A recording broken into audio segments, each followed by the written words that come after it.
The air in first class was heavy not just with tension, but with something colder. Disrespect disguised as policy.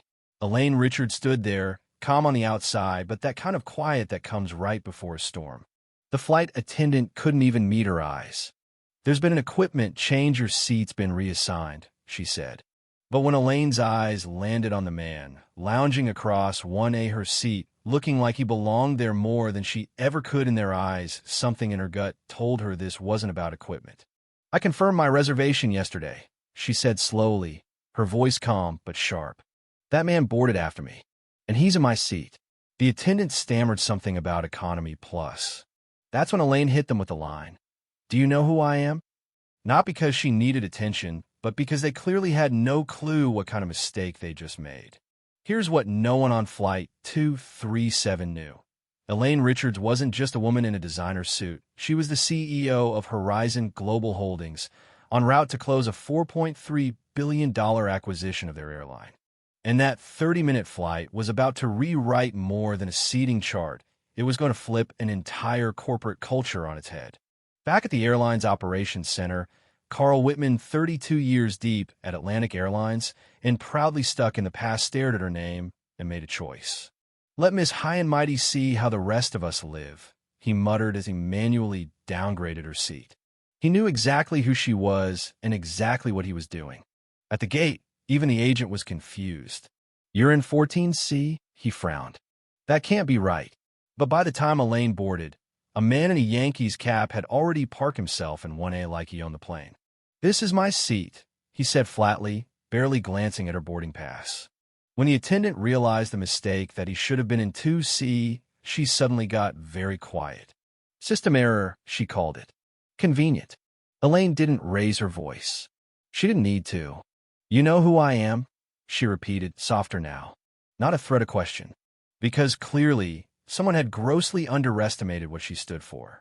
She introduced herself plainly, CEO, about to finalize their buyout. And in that moment, the mood in the cabin shifted.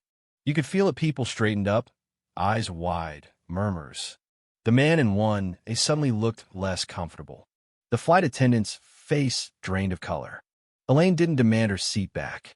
She asked for names: captain, lead attendant, and calmly walked herself back to 14C. That walk, past rows of watching faces, wasn't a retreat.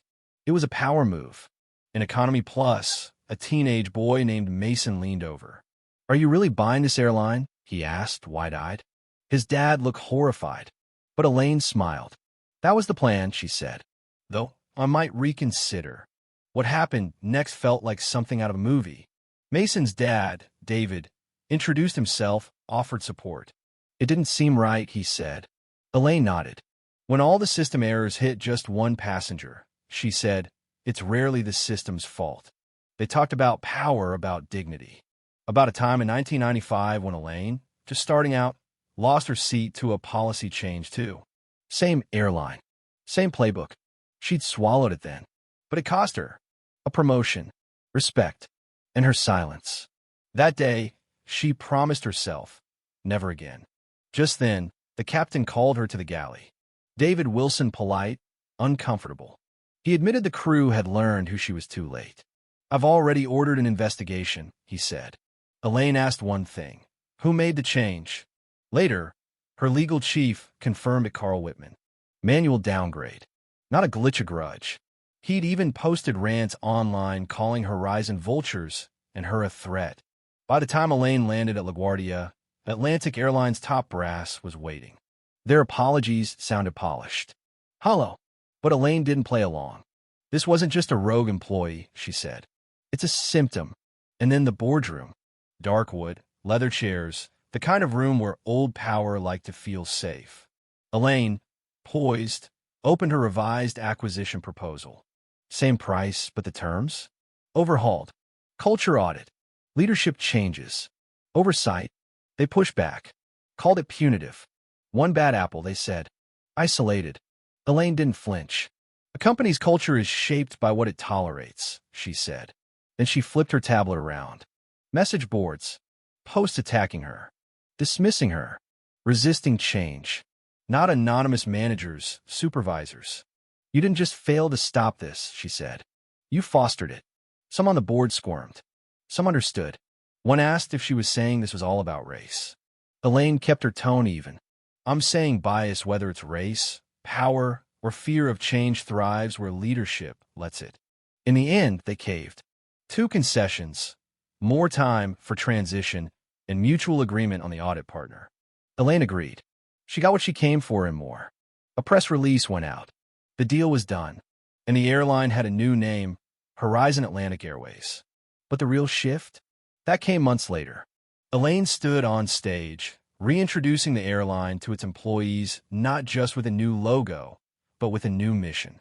Mason and David were in the front row. Mason had landed a summer internship. And Elaine? She was the one reshaping the skies. We're not erasing Atlantic, she said. We're fixing what was broken. Backstage, Mason asked, did that new gate agent training come from what happened to you? In part, she smiled. But mostly from what happens to passengers who don't have my platform. David asked, do you ever think about Carl Whitman? Elaine paused. Not about him, she said. About what he represents. He never apologized. Never had to. Because Elaine didn't wait for closure. She built something better instead. That quarter, customer satisfaction soared. Bias complaints dropped to almost nothing. But the real success? You could feel it in the culture, the way people looked at each other, the way they worked. With respect.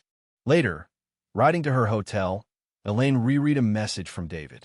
Mason says you've inspired him to study business ethics. Thanks for showing him that leadership can be principled. She smiled, texting back. Tell him leadership isn't about power. It's about purpose. Everything else follows. And Carl Whitman? His name lives on not as villain, but as a case study. In every new employee training, he's a reminder.